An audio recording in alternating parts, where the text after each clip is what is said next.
High carbs cause your body to produce a lot of insulin, which decreases blood sugar. You end up with a low blood sugar crash. As soon as your blood sugar level crashes from eating high carbs and lots of sugar, what kicks in? Cortisol. And what's one of the side effects to cortisol? Does anyone know? It destroys the immune system, which creates what? Cancer. Cortisol is a stress hormone. And if you are stressed, what do you create in your body? Cancer. Again, everything I said creates cancer. Why do everybody has cancer? Cortisol is a stress hormone. The problem is, as soon as cortisol goes up, the body doesn't like cortisol up, so what does it kick in? Insulin. Insulin is a deadly, deadly hormone because it ages your cells faster and turns them carcinogenic faster, cancers. Cortisol increases an enzyme, PLA2, which increases inflammation. That's the problem. When you eat sugar, cortisol goes up, inflammation goes up, and inflammation happens. What is cancer? It's an abnormal toxic cell that's what? Inflamed. It's an inflammatory cell. So again, so what happens when you eat sugar? A cancer cell inflames. Your normal cells inflame and turn what? Cancerous. 98% of every disease you'll ever see in the world or in history is caused from inflammation. Inflammation. If you bring inflammation down, what happens to your diseases? They what? They get better. They reverse. You have to bring inflammation down. You have to stop that. It decreases your immune system, which leads to cancer and other diseases when you eat sugar and high carbs. Cancer cannot survive in a properly functioning, detox, oxygenated cell. It's impossible. Detox cell. So if you have sugar in your body, you make the cell toxic, you fill it up, it inflames, it creates into cancer. Essential fatty acids. We talked about that in a second. The cell walls, your cell walls, so the cell, we're going to get into what the cell looks like. So every single one of your cells, which looks like, every one of your cells, which looks just like this, has a cell wall on it. The cell wall needs essential fatty acids. If there isn't enough essential fatty acids, oxygen gets restricted, the cell becomes cancerous. It needs the cell wall. The cell walls need essential fatty acids so that oxygen and nutrients can enter the cell and create healthy cells. Has to have essential. You need EFAs, essential fatty acids, 3, 6, and 9. The good fats, not the bad fats. It needs the good fats. Every single time. Oxygen. Now listen to this. These are some of the top doctors in the world who not only have prevented cancer from ever happening, can reverse any cancers there are. Otto Warburg, 2-time Nobel Prize winner. This wasn't some dumb guy. The cause of cancer is no longer a mystery. We know it occurs whenever any cell is denied 60% of its oxygen requirements. When the cell doesn't have oxygen, it begins to turn cancerous. The cells have to have oxygen to survive. Because what does the cell use? What does a normal cell use to survive? Oxygen. And what does the cancer cell use to survive? Sugar. Has to have oxygen to survive. And that's what they discovered. Being oxygen deprived is one of the major causes of all your illnesses. Oxygen deprivation in your body. One of cancer's primary characteristics is a lack of oxygen in the cell and blood. Cells do not function the way that we were intended to function with depleted oxygen supplies. Your cells will not do what they're supposed to do if they don't have oxygen. They have to have oxygen in order to do what they need to do and to replicate normally. And so for 6 months from now, for you to have good heart cells, for you to have good pancreatic cells, for you to have good lung cells and breast cells and all the rest of the cells, your cell has to have oxygen. So next year, it's going to replicate itself and keep replicating itself normally again. Causes of oxygen depletion. Number 1, toxicity and acidity. Toxicity. And so toxicity and acidity cause a residue which coats the membrane of the cell. Coats the membrane. So remember, the membrane on a cell, as long as it has what it needs, will let oxygen come into it. It'll let oxygen in. And so what happens is, when you're toxic and acidic, what happens is you start creating around the cell, right along the cell, you start creating a coating on that cell. Your cells become coated. And they become coated, and then it gets a sticky residue and a residue there. And so now, what can't get into this cell? Oxygen can't get into that cell. So now the cell starts becoming cancerous. And as the cell becomes cancerous, it starts forming its 8 receptor sites for what? Sugar. Sugar. The sugar gets in. The cancer cell, you're going to see how sugar gets in a second, how powerful this is.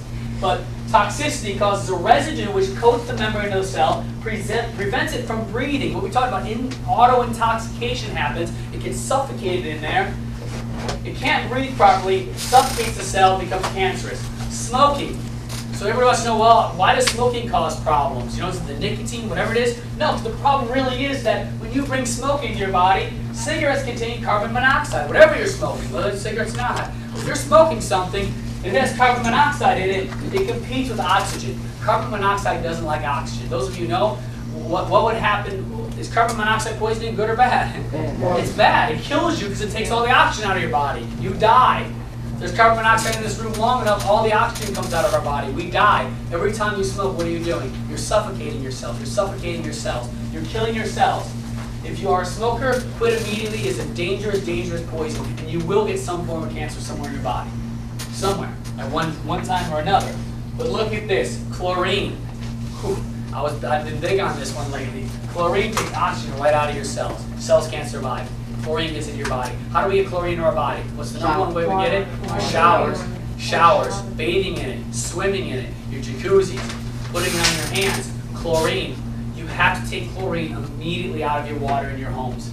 We're not telling you your kids can never swim again, but I think if you took the chlorine out of your house at least, and they're bathing and showering in it, the problem with showering is what else do you get when you shower? Smell it. You absorb it. You absorb it how? It turns into what? Steam. Steam goes where? Right into the brain. Right into the brain. That's why, if just like in any substance, if you took cocaine and snorted it or smoked it, which one do you get high faster on? Snorting it. Smoking it. Smoking absorbs it like this. That's why people get addicted to crack faster. You don't get addicted to cocaine as fast as crack because smoking, when anything turns into a gas, it goes right into the body and absorbed immediately. That's why hot tubs are the most dangerous place you could ever be in. Because what is it? It's a chlorine bomb. You're breathing in a gas of chlorine the whole entire time. Swimming pools aren't near as dangerous as it's dangerous, not near as dangerous as the hot tub. So what do? You need a chlorine-free house and a chlorine-free hot tub. Don't go to the hot tubs in your gym. Sorry, it feels good. You're gonna die in there. So go get a massage or something. Don't sit in the hot tub ever. Hopefully, we're working with a lot of these places. They're gonna start getting chlorine stuff. I have a chlorine-free hot tub. I don't know how come they can't do it. You get an H2 filter. You clean it out. Clean out your water supply. You don't need swimming pools anymore with chlorine in it. Does it cost a little bit more money? Yes. But I guarantee you, they said, hey, if your kids want to swim, give us an extra $1 a month, and we want to take the chlorine out. Everybody would surprised and say yes. That's all it would cost for most places. We got to get the chlorine out of everything. Chlorine takes oxygen out of the cell, which creates cancer. Water. Your cells are made of water. Your cell has to have water to survive. Water is an adhesive that bonds your cell structure. Water is essential to cleansing your body. 80% of your cells are made of what? Water. Needs water. It lubricates, flushes waste, toxins out of the body, cleanses your internal organs, eliminates toxins from your bloodstream. You need water. How much of water do you need? 1 liter per 50 pounds. Unless you're real sick, we may do a little bit more than that. What kind of water do you need? Clean water, not chlorine water. You drink tap water. All tap water is full of what?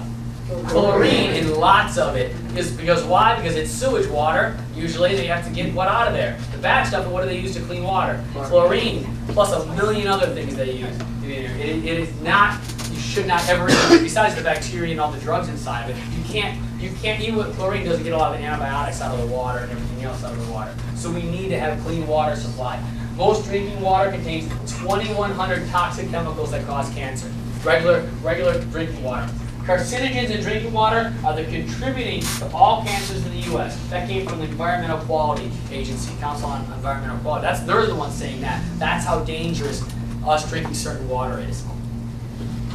So right now, everybody's here saying, if you're saying all this, and this is all true, wouldn't everybody get cancer? And what's everybody getting now? It's cancer.